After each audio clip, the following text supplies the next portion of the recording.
Let us go next question. Question number 9.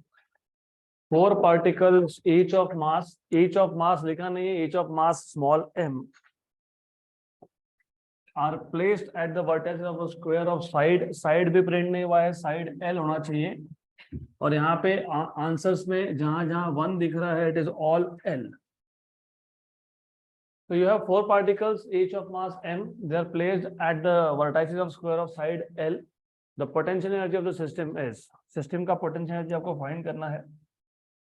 तो सबसे पहले पोटेंशियल एनर्जी का general formula you should remember, you should know. बहुत simple सा फॉर्मूला है. अगर हमारे पास दो ही पार्टिकल्स हो तो potential energy, gravitational potential energy is minus G m1 m2 by r. लेकिन ये कब, when you have only two particles, two masses. पर जब दो से ज्यादा हो, 3 4 5 6, तो इन दैट केस ये जो फॉर्मूला है दिस मॉडिफाइज.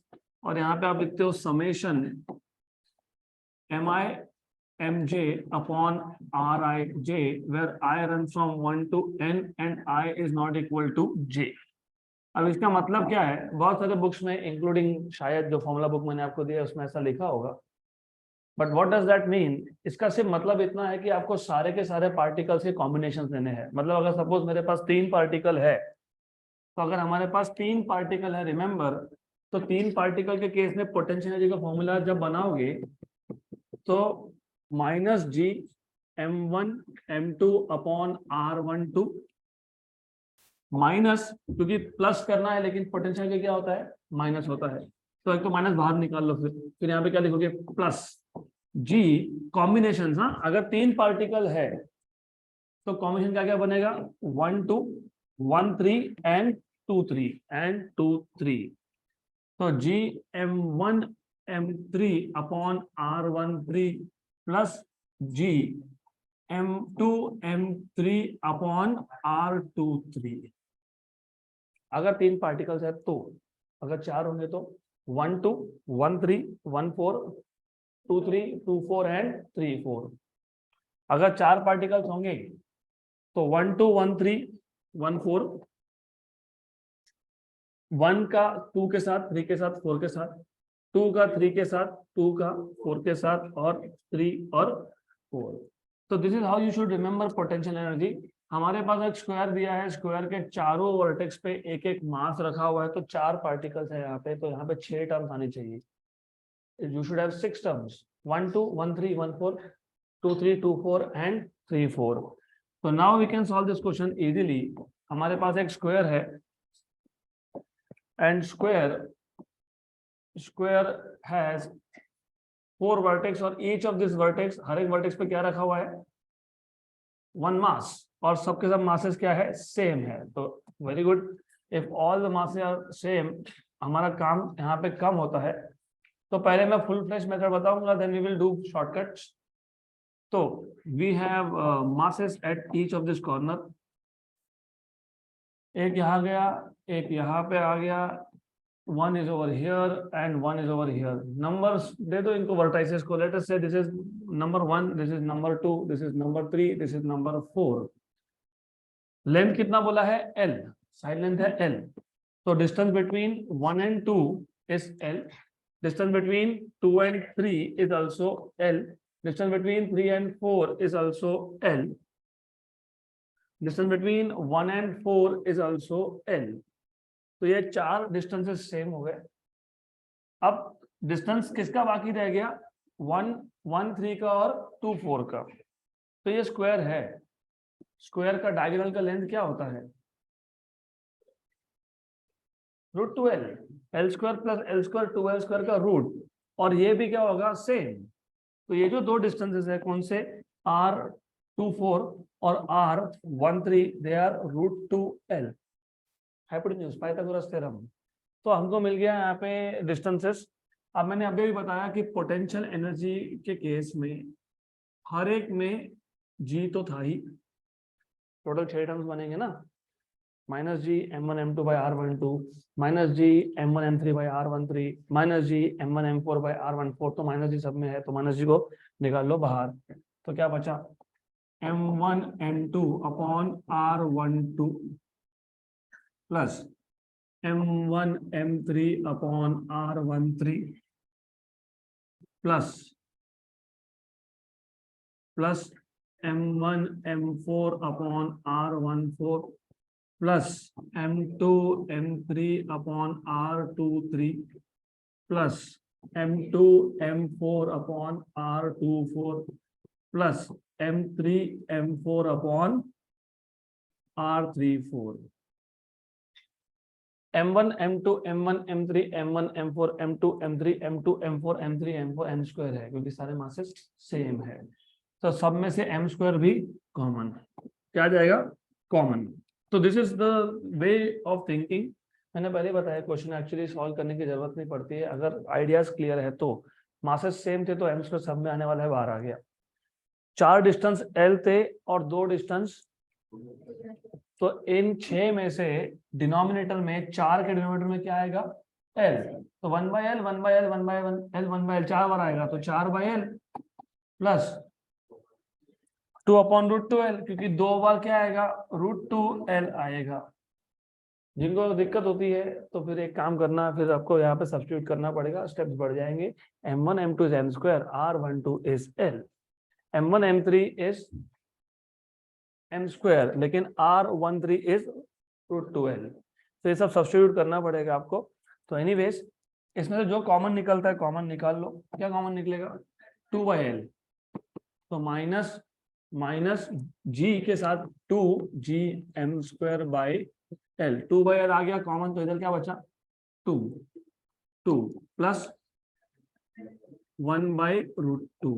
तो पहले एक बार चेक कर लो ये ऐसा कुछ आंसर में है तो ठीक, -2g m square by l 2 plus 1/√2, -2g m square by l 2 plus 1/√2, option number B हो गया, क्वेश्चन खत्म, done, simple.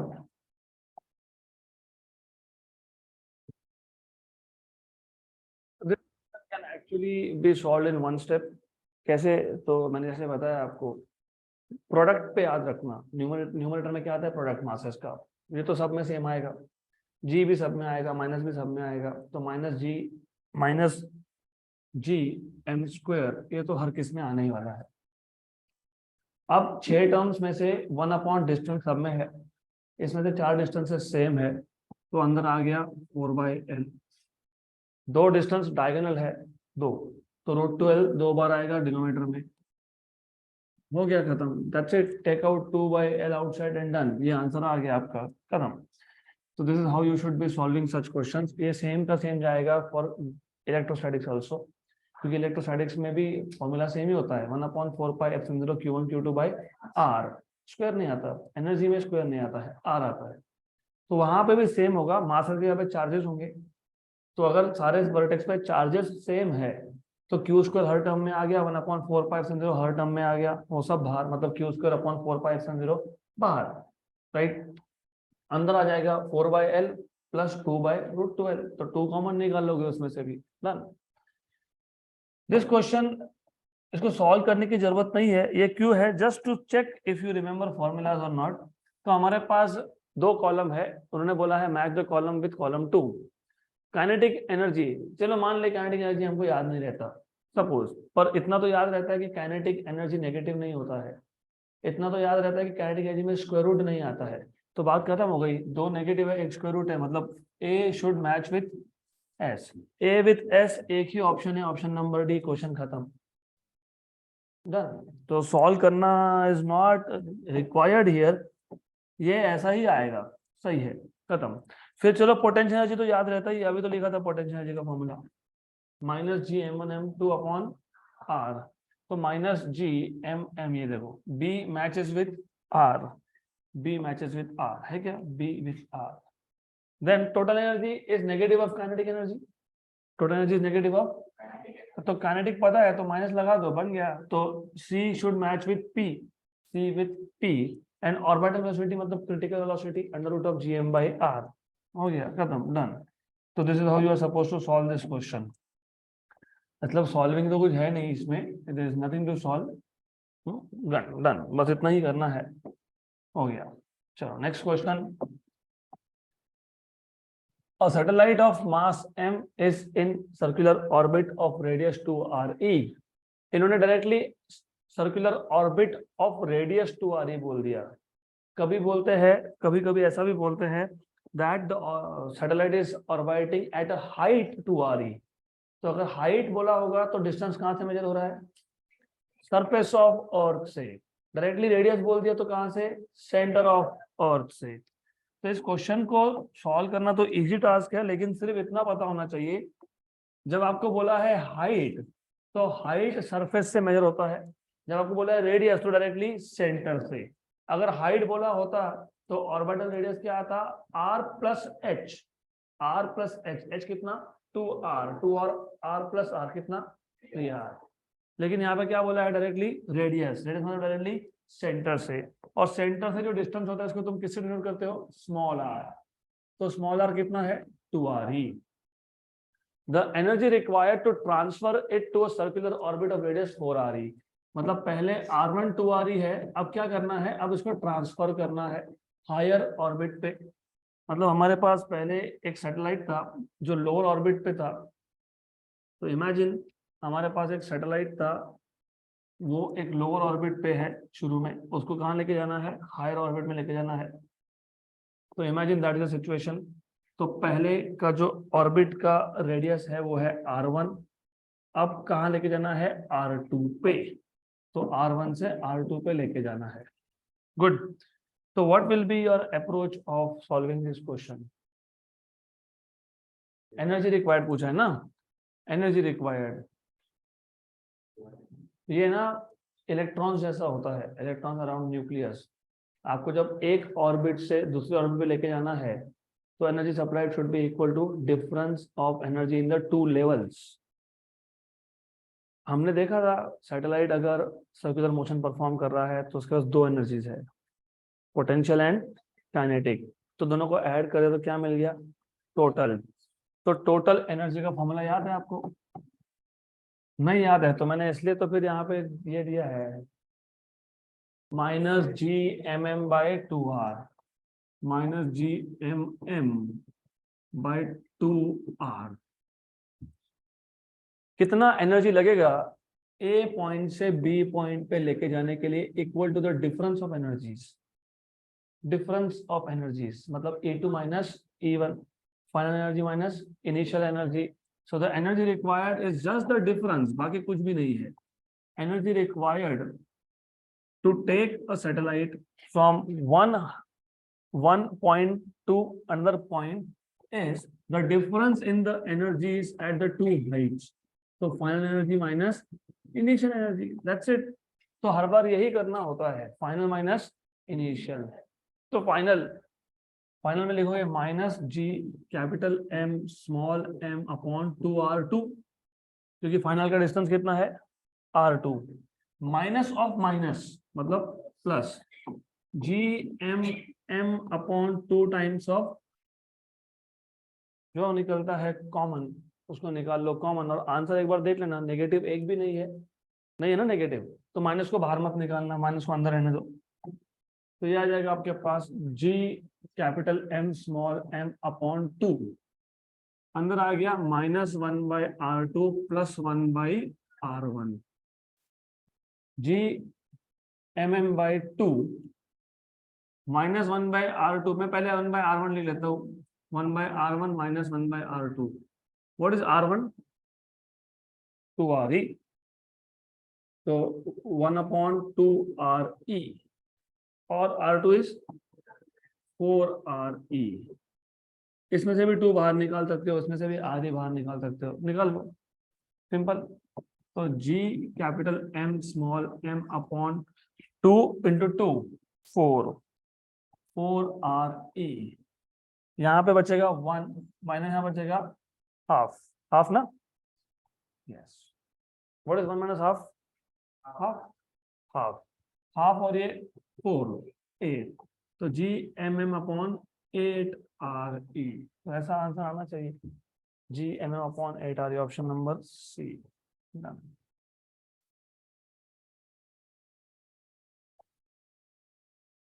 Next question.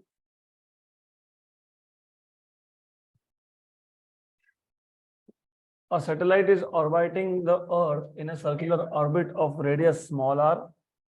Its kinetic energy varies as r. Angular momentum varies as 1 by root r. Linear momentum varies as 1 by r. Frequency of revolution varies as 1 upon r raised to 2 by 3. तो चारों में से कौन सा सही है पूछा है। पहला तो सही नहीं है।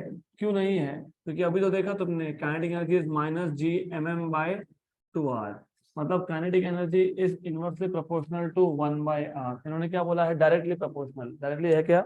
नहीं। क्या है? Inversely. Angular momentum varies as, ये हो गया option number A check. Angular momentum अगर आपको याद होगा it is mvr, it is mvr। लेकिन सैटेलाइट अगर सर्कुलर ऑर्बिट में हो तो वेलोसिटी कौन सा होता है? क्रिटिकल। और क्रिटिकल क्या होता है? Under root of G M by R. इस आर को मैं अंदर लेके जाता हूं तो आर स्क्वायर करके लेके जाना पड़ेगा, तो G M R square upon R, एक आर कैंसल। तो angular momentum is directly proportional to root of R. इन्होंने क्या बोला है? इनवर्सली नहीं। Linear momentum is mass into velocity.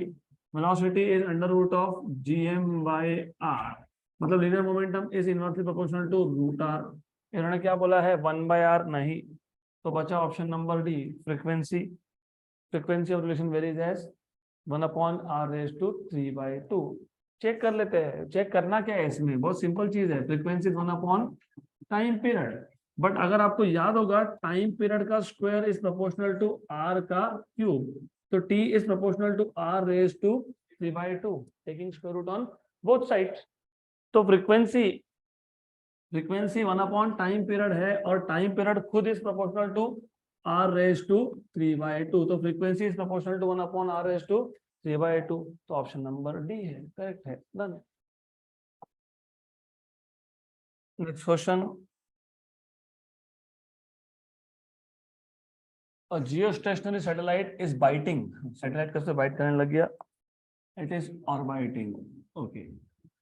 So geostationary satellite is biting. Wow. It is orbiting the Earth at a height 6r above the surface of Earth. Height बोला है इस case में, तो इस केस में small r will be r plus h, मतलब 6r plus r 7r. Where r is radius of Earth, the time period of another satellite at a height of 2.5 r from the surface of Earth in hours is। सबसे पहले तो question में जियो stationery मैंने इसलिए बताया था theory में in detail. Jio stationery मतलब जियो सिंक्रोनस मतलब कम्युनिकेशन सैटेलाइट, तीनों एक ही चीज के नाम है। कम्युनिकेशन सैटेलाइट, जियो स्टेशनरी या फिर जियो सिंक्रोनस, सबका टाइम पीरियड होता है 24 hour, because they are locked with the earth rotation. जिस रेट पे अर्थ रोटेट करेगा उस रेट पे वो रिवॉल्व करते हैं। इसका आपको ऑर्बिटल रेडियस बताया है 6r plus r, क्योंकि this is of course you should remember r plus h, तो r plus h1, तो r1 is r plus 6r, तो r1 equal to 7r। The time period of another satellite, मतलब T2 पूछा है और another satellite का height आपको दे दिया 2.5, तो r प्लस 2.5r मतलब 3.5r। Very good. वो 7r है 3.5 मतलब रेशियो 2 आएगा। वेरी गुड, काम में आएगा हमारे। हमको पूछा है T2 कितना है, तो सिंपल है ना, T square is proportional to r cube, तो T is proportional to r raise to 3 by 2, तो T2 by T1 is equal to R2 by R1 raise to 3 by 2, तो T2 by T1 equal to R2 3.5r, R1 7r raise to 3 by 2, तो ये आ जाएगा 1 सा, ये आ जाएगा 2 सा। 2 का क्यूब कर लो पहले 8, और उसका फिर क्या लोगे? Square root. 8 का रूट इज 2 रूट 2, 2 का क्यूब 8, 8 का रूट 4 इंटू 2, 4 का रूट 2, तो 2 रूट 2, तो T2 by T1 equal to 1 upon 2 root 2। बराबर समझ में आया सबको? 2 cube is 8, 8 root is 2 root 2, तो T2 equal to T1 upon 2 root 2, लेकिन T1 कितना है? 24r है, बराबर, तो 12 बाई रूट 2, 12 बाई रूट 2, नहीं नहीं, 12/√2। 12/√2 कैसे लिखोगे? 6 इंटू 2। 12 मतलब 6 इंटू 2 अपॉन √2। 2 को मैं लिख सकता हूँ कि √2 इंटू √2। यस, तो √2 कैंसल, तो answer is 6√2। Option number C, 6√2 R. Next question.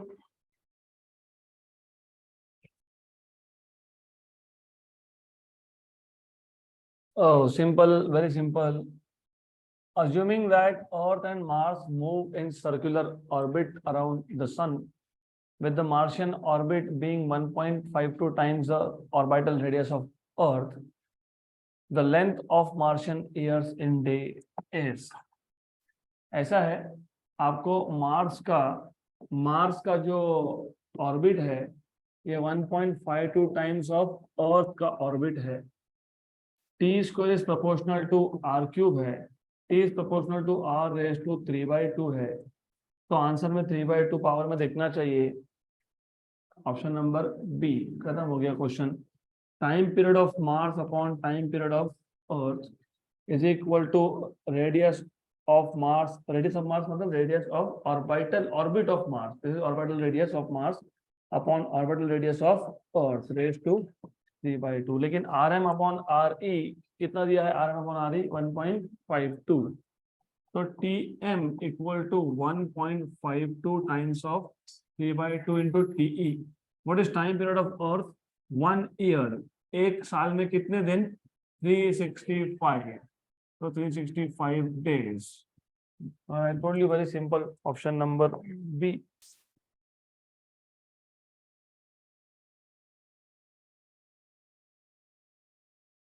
Next question।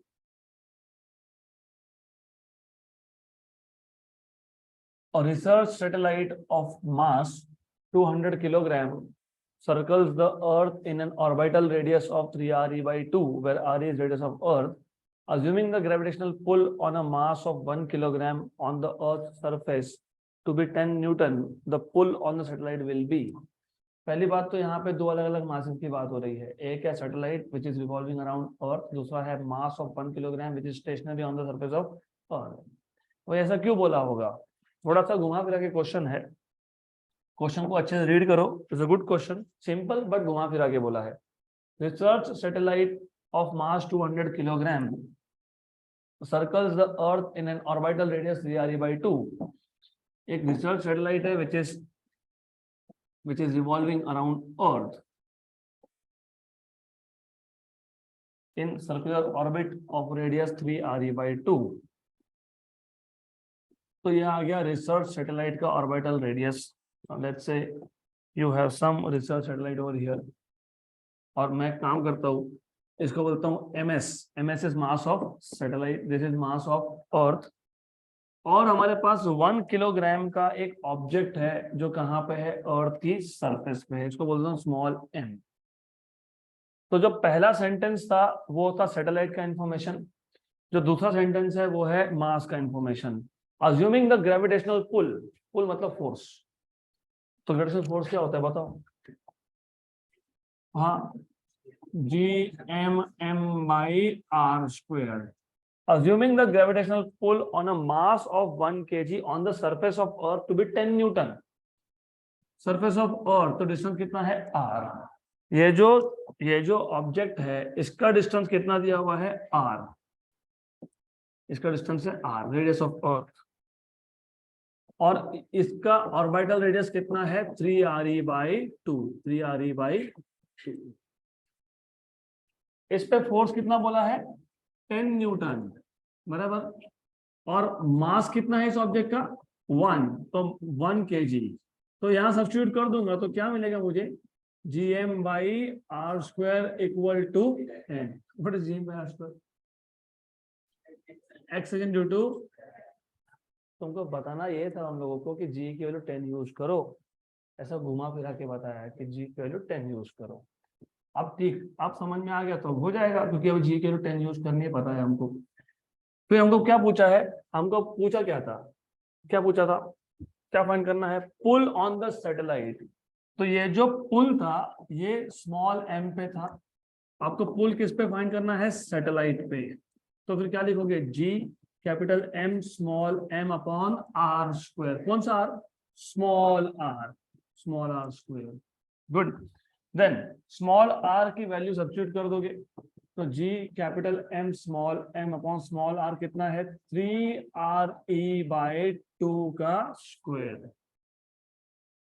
तो ये आ जाएगा g capital M small m upon 3 का स्क्वायर, 2 का स्क्वायर, वो गया ऊपर गया, और यह आ जाएगा re स्क्वायर, यह आ जाएगा re स्क्वायर। 4/9 gm/re स्क्वायर, और इस मास को रख दो साइड में, ये मास ऑफ किसका है, सैटेलाइट है, ये सैटेलाइट का मास है, तो ये सैटेलाइट का मास है, right. Then what is this, this is 10, 4/9 into 10, and what is mass of satellite, 200। हो गया, 2 into 4 8 into 1000, 8000/9, 8000/9, 8000/10 होता तो 800 होता, 800/10 होता तो 800 होता। 8000/10 से छोटा नंबर है तो नंबर 800 से बड़ा है, 800 से बड़ा है तो सभी 800 से बड़े। फिर यहाँ पे तुमको एग्जैक्ट कैलकुलेशन करना पड़ेगा, you have no other options. आपको करना क्या पड़ेगा, लॉग बुक में से 9 का रेसिप्रोकल फाइंड करोगे, और उस 9 के रेसिप्रोकल को 8000 से मल्टीप्लाई करोगे। 889 आता है, इफ आई रिमेम्बर करेक्टली, 8000/9, 888.88, तो 888.88 मतलब 889 newton. Option number B. Next question.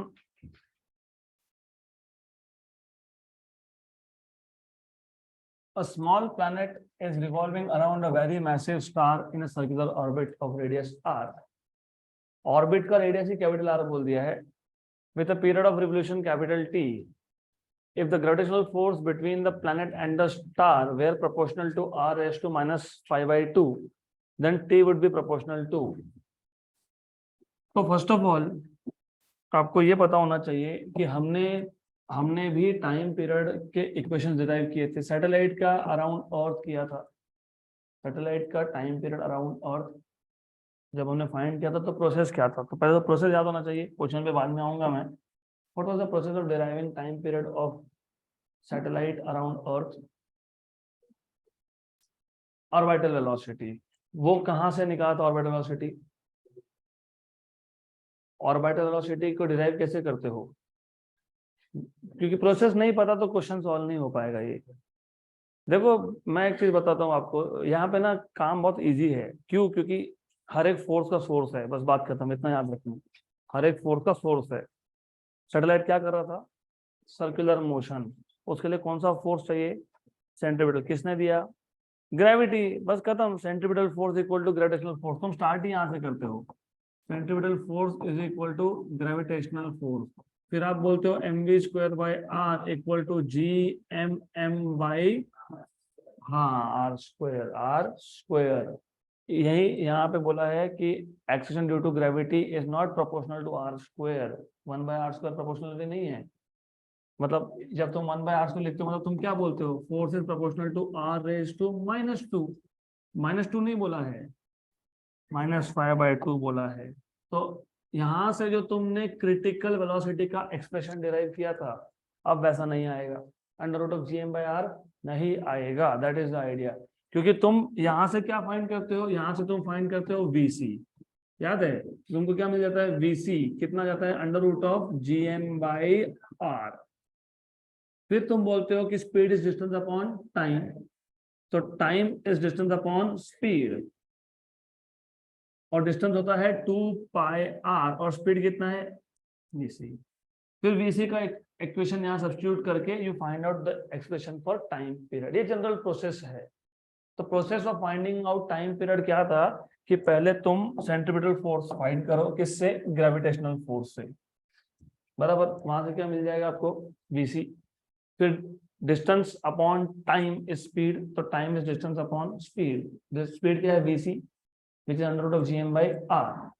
तो प्रोसेस याद रखना, अब हमारे पास जो केस दिया है उस केस में हमारे पास एक प्लैनेट है जो क्या परफॉर्म कर रहा है, circular motion around around around some star. It is performing circular motion around some star. और जो ग्रेविटेशनल फोर्स है between planet and star is not proportional to 1/r² but is proportional to 1/r⁵/2, right. क्योंकि r, देखो क्या बोला है, force proportional to r⁻⁵/2 मतलब 1/r⁻⁵/2. तो यहाँ पे तुम वही बोलोगे कि सेंट्रीपिटल फोर्स कौन देगा, ग्रेविटेशनल फोर्स. क्या होता है सेंट्रीपिटल फोर्स, एम किसका, एम जो रिवॉल्व हो रहा है उसका एम v²/r. ये सही है, यहाँ तक कोई दिक्कत नहीं. जी m/r² नहीं, r⁵5/2. तो that is the only change. Cancel and cancel. तो तुम यहाँ लिखोगे vc²/r = gm/r⁵5/2 को मैं r⁵3/2 इंटू r लिख सकता हूँ, क्योंकि r⁵5/2 मतलब r⁵3/2 + 1 मतलब r⁵3/2 इंटू r⁴1. ऐसा करने के पीछे रीजन इतना है कि मुझे ये कैंसल करना था, तो r हो गया कैंसल. तो मुझे यहाँ से vc मिल जाएगा. vc is √of gm/r⁵3/2. तो ये आपको मिल गया क्रिटिकल वेलोसिटी. फिर वही क्या हुई, speed is distance upon time. तो time is distance upon speed. Distance upon speed. Distance is 2πr. In one round 2πr. Speed is vc जो तुमने फाइंड किया. तो 2πr अपॉन √of gm/r⁵3/2 बराबर. गुड. हमको क्या पूछा था, टी तो आ गया है, टाइम पीरियड है टी. अब एक काम करो, t = 2πr √of डिनोमिनेटर का डिनोमिनेटर न्यूमरेटर में बराबर अपॉन gm. r को अंदर लेके गए तो क्या करेंगे, उसका स्क्वायर. तो 2πr ऑलरेडी अंदर कितना था, 3/2. अब तुम क्या किए, यहाँ पे स्क्वायर कर दिए अपॉन gm. अब बाकी सब में हमारा इंटरेस्ट तो है नहीं, we are interested only in this. तो √of 7/2 r⁵7/2 r⁵7/2. Option number गलत है. क्यों गलत है, t is proportional to r⁵7/2. Root is again half और हाफ 4 मतलब 1/4. तो r⁵7/4. हम जिसको स्मॉल r बोल रहे हैं उसको कैपिटल R बोल रहे हैं, इतनी डिफरेंस है. तो proportional to r⁵7/4, not 7/2 but 7/4. Option number D.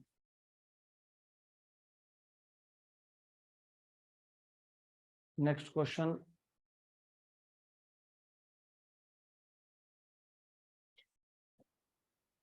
The mass of moon is 1/8 of Earth, but the gravitational pull is 1/6 of Earth.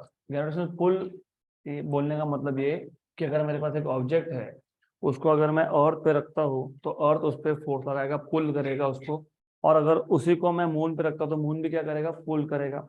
लेकिन ये पुल में डिफरेंस है. Gravitational pull of moon is 1/6 of earth. और pull क्यों होता है, because of accident due to gravity G. तो घुमा फिरा के आपको बोला है gravitational accident due to gravity of moon is 1/6 of earth. तो पुल जहां पे वर्ड यूज हो ना, पुल मतलब एक्सीडेंट ड्यू टू ग्रेविटी. पिछले बार भी हमने देखा तो हमें उसको सॉल्व किया, अभी अगली बार नहीं करेंगे. पुल मतलब accident due to gravity. It is due to the fact that moon is a satellite of the earth. I don't understand this option at all. ऐसा क्यों दिया है, टाइम पास के लिए. तो mass of moon is 1/8 of earth but gravitational pull is 1/6 of earth because it is satellite of earth. Nonsense, doesn't make any sense. The radius of earth is 8/6 of the moon. The radius of earth is √8/6 of the moon. The radius of moon is 6/8 of earth. Radius of moon is 6/8 of earth. Radius of earth is 8/6 का root. Check कर लेते हैं, अभी radius का पूछा है तो कर लेते हैं चेक. तो क्या क्या इंफॉर्मेशन है आपके पास. Mass of moon mass of moon is how much? 1/8 of earth. Pull मतलब acceleration due to gravity of moon is 1/6 of earth. But what is g in general? gm by r square. g क्या होता है?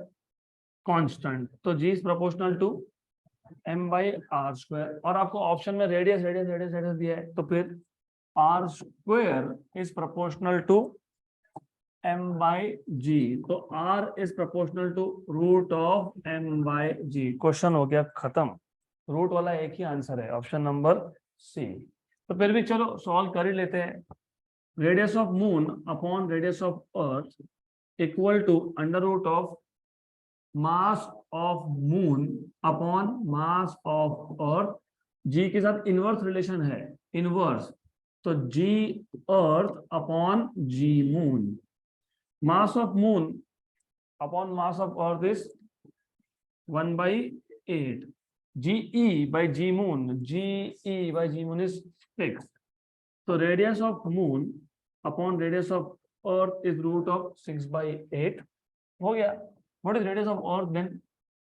Radius of earth यहाँ लाएंगे, इसको वहां लेके जाएंगे, तो root of 8/6 times of moon. So radius of earth is root of 8/6 times of radius of moon. Radius of earth is root of 8/6 times of moon. Option number C. Next question.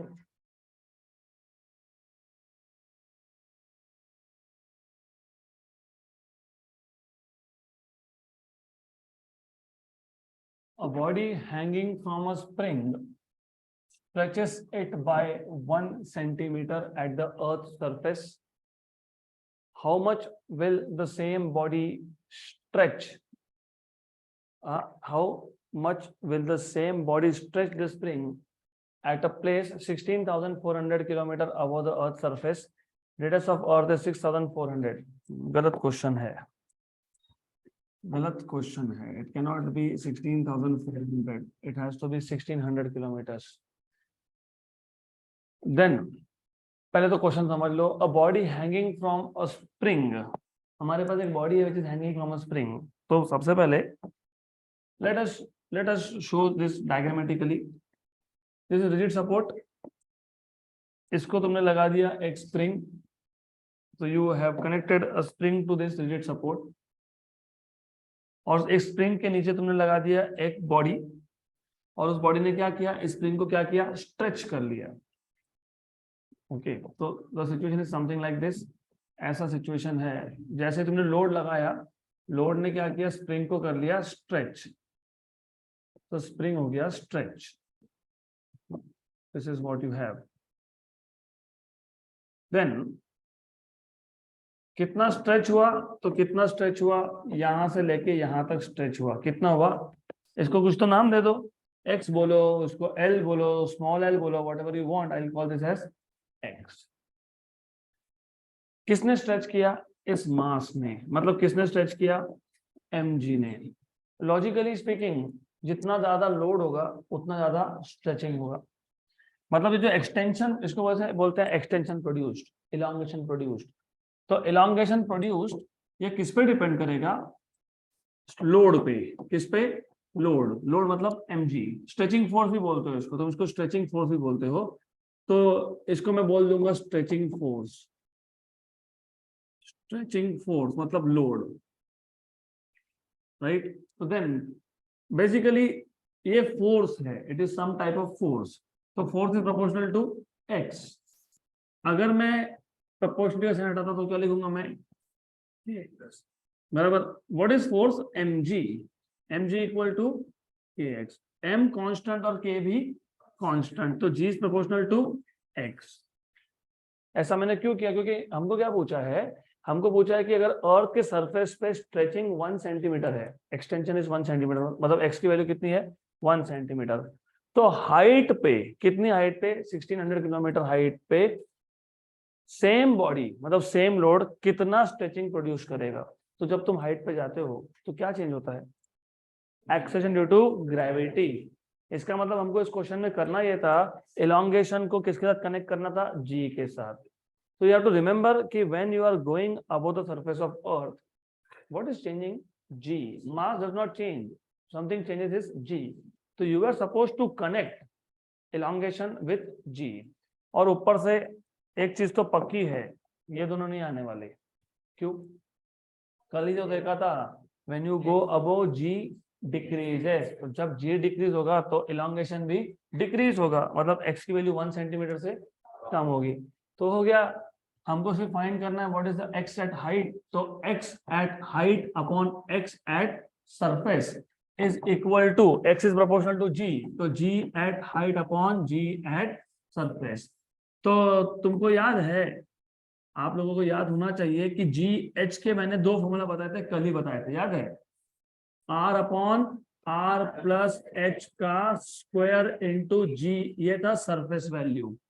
ये क्यों use किया? Height ज्यादा है, height 320 kilometre से कम हो तो 1 minus 2h by are, और उससे ज्यादा हो तो R upon R plus H का स्क्वायर।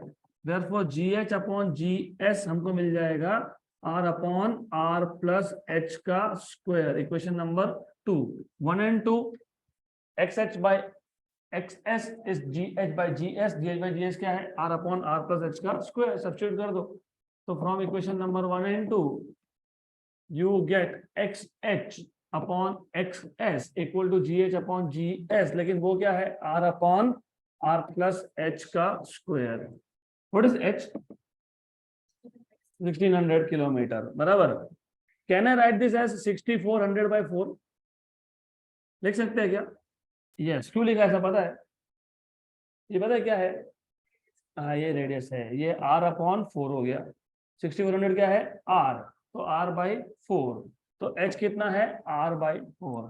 तो यहाँ पे सब्स्टिट्यूट कर लेना, X H by X S equal to R upon R plus R by 4। What is R plus R by 4? 5 R by 4, 5 R by 4, 4 गया ऊपर, स्क्वायर, आर आर कैंसल, 4 का square 16 और 25, बराबर, राइट। और एक्स एस की value तो 1 centimetre थी ना, हाँ, तो क्यों लिखेंगे फिर? नहीं लिखना है मेरे को, क्योंकि क्या है वो? 1, बराबर। क्लियर? थोड़ा सा तुम अच्छे से सोचोगे तो इतना कैलकुलेशन की जरूरत पड़ेगी नहीं। What is 4 by 5? 8 by 10। What is 8 by 10? 0.8। What is 0.8 का स्क्वायर? तो हो गया। और एक्सेस की वैल्यू क्या थी? 1, तो 0.64 centimetre. 0.64 centimetre, option number B. Done.